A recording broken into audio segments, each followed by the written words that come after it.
we're in that weird week in between Christmas and New Year, and the weather's been weird, and there's a boil advisory.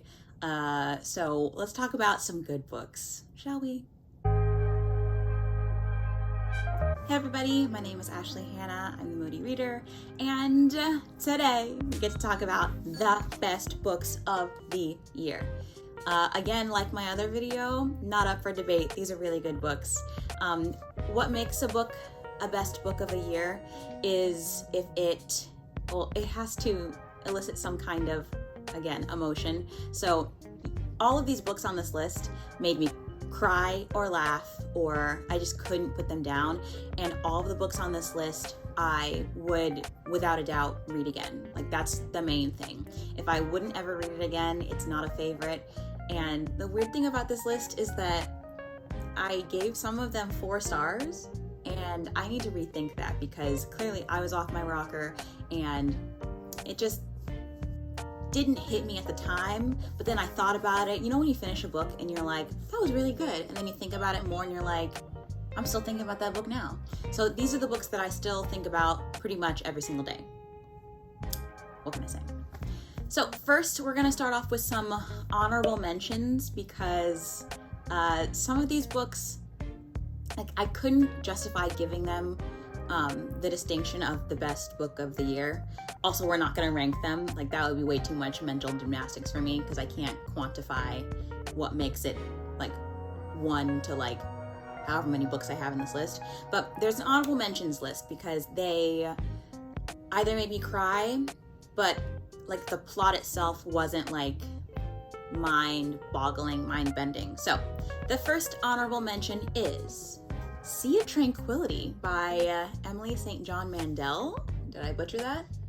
I did not. Yeah, this book has a very convoluted plot, and I really couldn't tell you what it is. All I know is that this book, it, like, the ending, ooh, it got me in the heart. And like, clearly I did tab a little bit. I'm a weird person with tabs. I do it, but then I forget to. Like, I like doing it, but it's just really, it's a struggle to remember to carry tabs around with you, like when the mood strikes. I'm always reading, so I don't like carrying around tabs. Anyways, this book is about Edwin St. Andrew, who's 18 years old, and he crosses the Atlantic by steamship, exiled from polite English society following an ill-conceived diatribe at a dinner party. He enters the forest, spellbound by the beauty of the Canadian wilderness, and suddenly hears the notes of a violin echoing in an airship terminal, an experience that shocks him to his core. 2 centuries later, a famous writer named Olive Llewellyn, I still can't say that name, is on a book tour. She's traveling all over Earth, but her home is the second moon colony, a place of white stone, spired towers, and artificial beauty. Within the text of Olive's best-selling pandemic novel lies a strange passage. A man plays his violin for spare change in the echoing corridor of an airship terminal as the trees of the forest rise around him. When Gasbury Roberts, a hotel detective in the black-skied night city, is hired to investigate an anomaly in the North American wilderness, he uncovers a series of lives upended. The exiled son of an earl driven to madness, a writer trapped far from home as a pandemic ravages Earth, and a childhood friend from the night city who, like Gasbury himself, has glimpsed the chance to do something extraordinary that will disrupt the timeline of the universe. Okay, so I guess that's kind of why it didn't get the distinction of best book, because I don't like books that talk about the panini. And this book it started off rocky for me. I was like, where is this going? Then as it kept on going further and further, I was like, wait, I need to know more. And it kept me enthralled. And I'm a big fan of Emily St. John's Mandel's other work, like Station 11 and the Glass Hotel. Love that one too. So the fact that this one like made me more interested as I kept reading it, and it made me cry at the end. Honorable mention. The next honorable mention on our list is Carrie, Soto is Back by Taylor Jenkins Reid. I'm like everybody else on BookTube / the world. I loved Daisy Jones and the Six. I've read some of her other like chick litty books, and they're really good too. But I was excited for this one because tennis. I grew up playing tennis, not well, but I did it. So I would say for this one, like, I'm gonna give a warning. If you don't like tennis, don't read this one. There's a lot of just like watching a game, but I love watching tennis games, so reading one was just as lovely. The reason why this one didn't get onto my best books list is because Carrie Soto is a BICTH. I think that's the joke. I don't know, is that a Vine? I don't know. I've heard it somewhere. She is an unlikable character, and I just found her to be so entitled and just awful. Plus, if you've read Malibu Rising, you know why we hate Carrie Soto. But this book made me cry. I'm a sucker for books with like a father-daughter element to them. I'm a sucker, so I was bound to like this one. It made me ugly cry, and when I get an ugly cry, I was gasping for air. So I felt like a fish. I felt like one of the SpongeBob characters when they get up on dry land. It felt like that. So this one was great. The romance element is a little bit, it's a little not at the forefront, which worked for me because I was in it for father-daughter relationship and the tennis aspect. So I like this one a lot. Almost best book. My stomach just made quite the gurgle. And the last book that gets an honorable mention is, I have no idea where I'm gonna put this on the screen, probably here, The Memory Police by Yoko Ogawa. And this one is a translated work of fiction, and it's basically about this island that things keep disappearing off of. Like when the higher ups, the government says that, oh yeah, birds are just disappearing, you can no longer remember birds today, then the birds suddenly stop flying ahead. Or if they say you can no longer remember apples, everybody just like gets together, gets all their apples, puts them in a pile and burns them. And so we're following this one woman as everything is disappearing. And oh yes, it's because of the memory police, obviously, duh. This book, I was not expecting to like, especially because I feel like a lot of people don't like it. And I thought it was gonna be slow and boring and that I just wasn't going to, for lack of a better word, vibe with it. And that was not the case. I wish that I had bought this book. I actually read this one from the library, and I really want to own it because it was so thoughtful. And yes, it was slow, but in a really good way. I can read a slow book as long as I feel like something is happening, and in the end, I feel like nothing really happened, but I was okay with it. I don't know. I feel like this whole book is a contradiction for me, and I don't mind it. And I can't verbalize why I love it so much, which is probably why it's not on my best books of the year, but it has an honorable mention. Loved it. But it is very 1984, and I loved this book. It's very Orwellian. What do I have to say? Okay, so now we get to the good part. We get to my best books of 2022. So the first book, I'm gonna have a hard time picking and choosing what goes first and last. But like I said, these are in no particular order because I can't choose. I'm an indecisive lady. That's my brand. So let's start with this book. The first book on this list is Albatross by Terry Dallas. I don't know why this is on my best books, besides the fact that it was lovely. It was lovely. This book, I originally found out about this one from the ladies from Books Unbound. They have a podcast and they talk about books on it. And it was actually Ariel Bissett.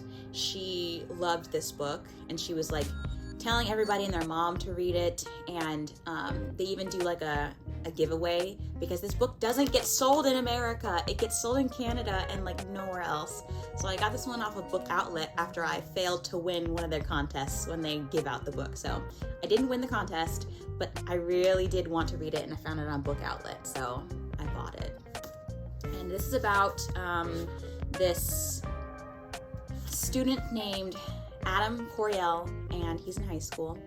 And one year, for I think his senior year, this really eccentric woman comes to his school, and she starts measuring people for different aptitudes, I guess, for like sports. So like they would do wingspan, like measure your height and like how long it is from your thumb to your pinky finger. I don't know, stuff like that.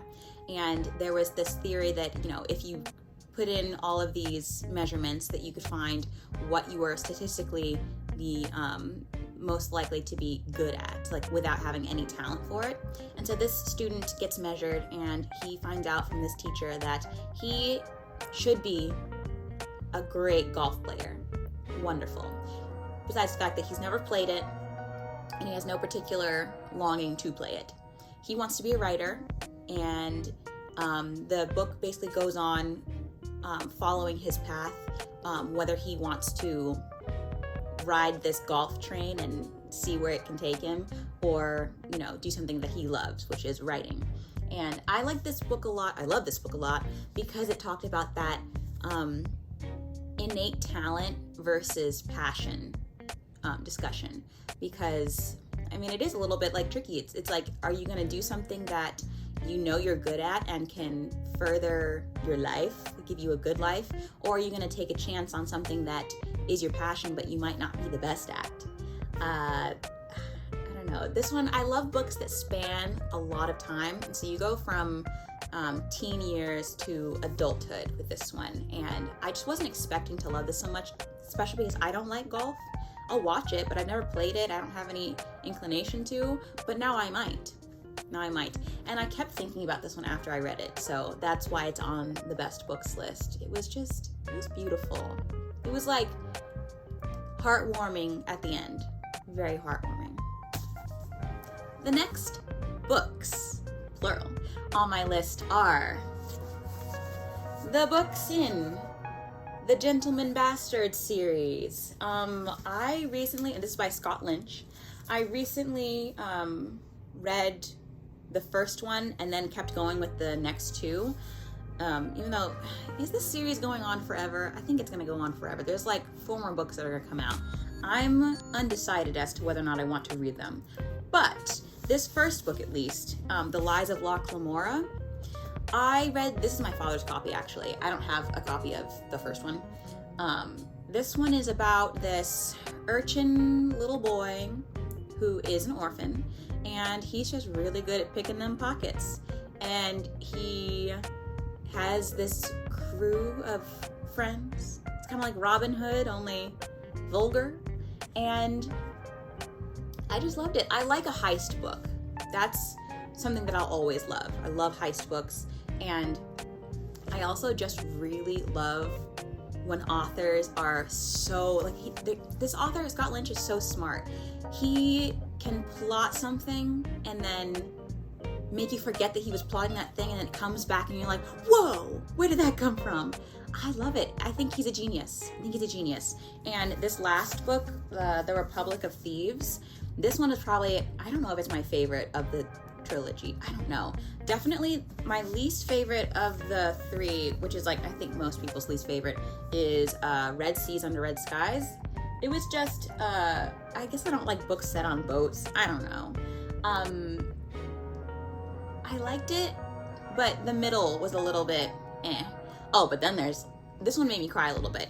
And the third book, The Republic of Thieves, made me cry as well. I was just really excited to see what happened next, because once I started that first book, I was like, oh, hell yes, this is going to be a wild ride, an adventure. Like I said, a heist. Loved it. And I ended up being able to kind of do a dual read because my library had the audiobooks. So I got to read and listen, and the audio is fantastic. great. If you're looking for an audiobook, this is definitely one to pick up. The next book that is one of my favorites of this year, that I also wish that I owned, like that's the problem with doing library loans with ebooks, is that you don't physically have it, and if you love it, you have to go out and buy it, and I'm just a little too lazy for that. But it is The Simple Wild by K.A. Tucker. This one, I'd heard about this book years ago. I think Haley in Bookland first introduced me to this book, and I think she did. Yes, she probably did. And I was like, it just seems like chick lit a little bit, like a basic romance. It is not a basic romance, you guys. It is so wonderful. Let me read you the description, because everyone needs to know about this book. Well, I think it's a book talk book, but everyone needs to read it. Don't let the book talk label dissuade you from reading it. This book made me ugly cry and want to move to Alaska. So, this says, city girl Calla Fletcher attempts to reconnect with her estranged father and unwittingly finds herself torn between her desire to return to the bustle of Toronto and a budding relationship with a rugged Alaskan pilot. Say no more. I'm not going to read the whole thing. Just know that this book is beautiful. This book, I feel like there was a journey. We grew with the character Calla. She is this city girl who is used to the city, and her mother has taken her. Her parents were married, and then they got divorced when Calla was very young, and so she took her back to Canada, and she has not grown up with her father at all. And so she really feels like she needs to reconnect with her father and her Alaskan roots. This book is just so good.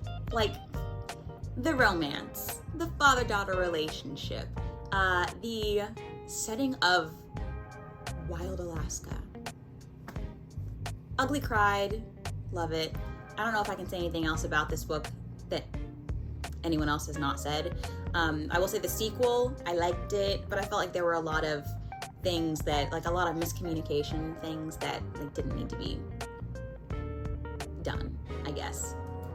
And now I need to find myself a big burly Alaskan man, just like Jonah. Love him. Love it. Love the book. I'm done talking about this book. The next book we're going to talk about is The Hero of Ages by Brandon Sanderson.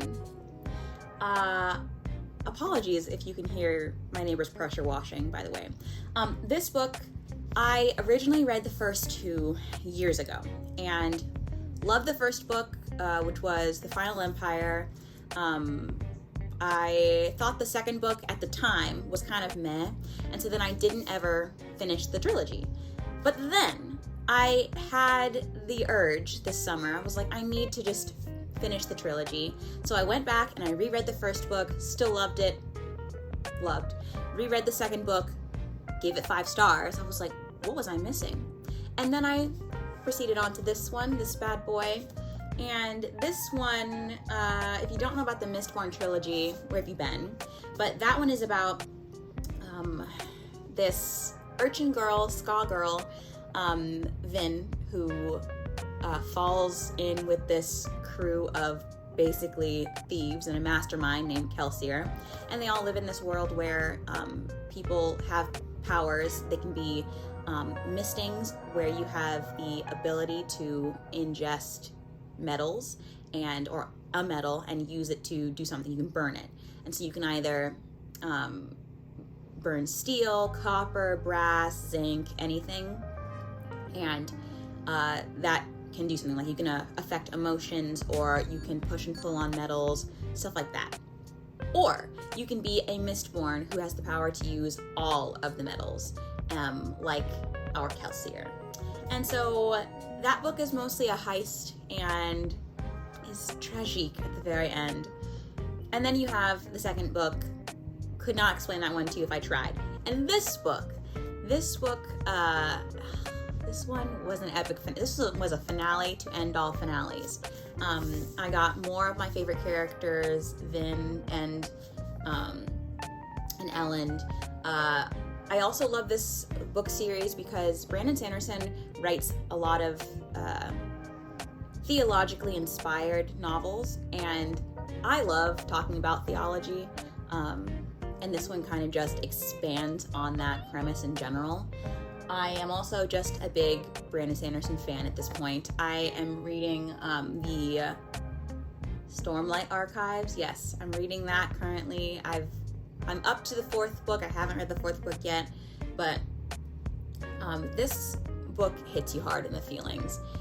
This trilogy in general, it's a whole journey. It's a whole journey. It's fun. It's fast-paced, I think.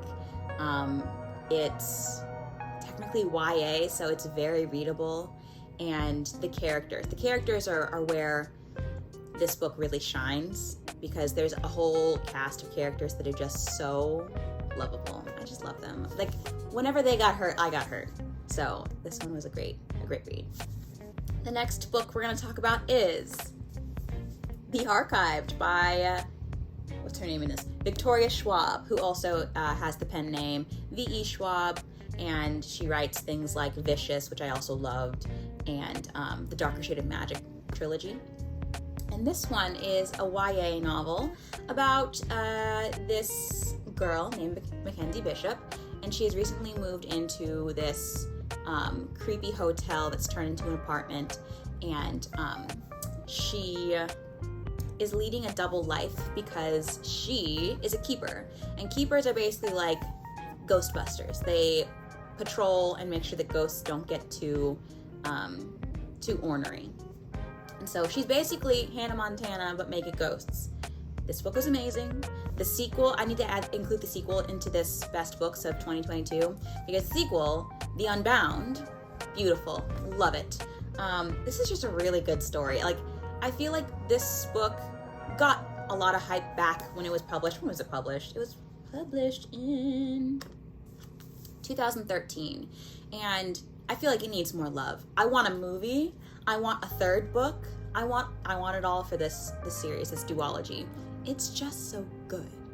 And there are some sad moments. I love Mackenzie's grandfather. I love everything about this, like, secret society where people ghost bust. It's amazing. Love it. And then in the sequel, you have more of an academic setting, because this is set during the summertime where Mackenzie's just moved into this hotel. And so you don't really get like a wider view of the world. But then in the sequel, you do. More characters, more fun. Love it. Kept me entertained. Kept me enthralled. Read it. And the last books that were the best of 2022 are, and I'm a little bit, I feel silly saying that they're the best books, but I have to go with my heart. It's like that song says, listen to your heart when it's calling to you. And they are This Summer I Turned Pretty trilogy by Jenny Han. I feel like a 15-year-old schoolgirl. This book is about Belly. I know, her name is terrible. This book also has an Amazon Prime show that I will not be watching. But this is about Belly, who every year she goes to this beach called Cousins, and she goes and hangs out with her family friends, Jeremiah and Conrad. And this summer is a little different because she's pretty, i.e., this summer I turned pretty. What can I say? I was a big fan of To All the Boys I Loved Before, but I read that one when I was like the target audience's age. But I then decided that I wanted to know what all the hype was about for these, and it is well deserved. It's just so wholesome and heartwarming, and then there is an element of like grief. I love the discussion of grief in these books, and this 3rd book, the 1st book and the 3rd book, really, they made me cry. And honestly, if I'm gonna be completely honest, I really just love a love triangle, or I think it would be called a love V. I think I heard someone say that once, and it's true. If there's not the 2 connecting points in the triangle, honey, it's a love V. So if you like a love V, you like talk of grief, if you like a good summer read, and I did read these in the summertime, so that also made it all the better because it was seasonal. Definitely read these. They're so nostalgic. So nostalgic. Love. And it really reminds me of, what does it remind me of? It reminds me of Summer Sisters by Judy Blume, which is not at all YA. It's very adult, and I read this one when I was far too young, but it gives off the same vibes, and so that's what I feel like I got in Summer I Turned Pretty. I got Summer Sisters, but make it age appropriate. Okay, please hold, because I thought I was done with favorite books of the year, but I saw this one across the room and I was like, I have to include it. I have to. It is My Lovely Wife by Samantha Downing. This book, I don't know. I can't even explain it. This is about this married couple who like to kill people. Entertaining. It's just a great, fast-paced thriller, and a thriller that I feel like I would possibly read again, because I don't really like rereading thrillers, because like, you know what's gonna happen, you know all the twists and turns, but this one, it was like the characters were what made it a best book for me. And the not knowing what either one of the main characters knew, I guess. I don't know. Like, and the fact that they were a married couple and had 2 kids, and they were like, yup, we're cool with doing some murder. It's crazy. It was a wild ride. It was very wild. And the ending, wild ride. I have to include it. I couldn't leave it out. And it solidified Samantha Downing as one of my favorite, probably my favorite thriller writers. So those are the books that were the best for me of the year. There were it was a weird list, I feel like. Usually my reading is a little bit more like curated to a certain genre, so like usually it's mostly fantasy, I feel like. But I had a really good reading year. I read over 100 books, and a lot of them were rereads, but they were favorites, so I had a great time. Let me know below if you read any of these and they were your favorite of the year, and let me know if you think The Archived needs a 3rd book. Let me know. So thank you for watching today's video. I will talk to you guys again next time. Bye.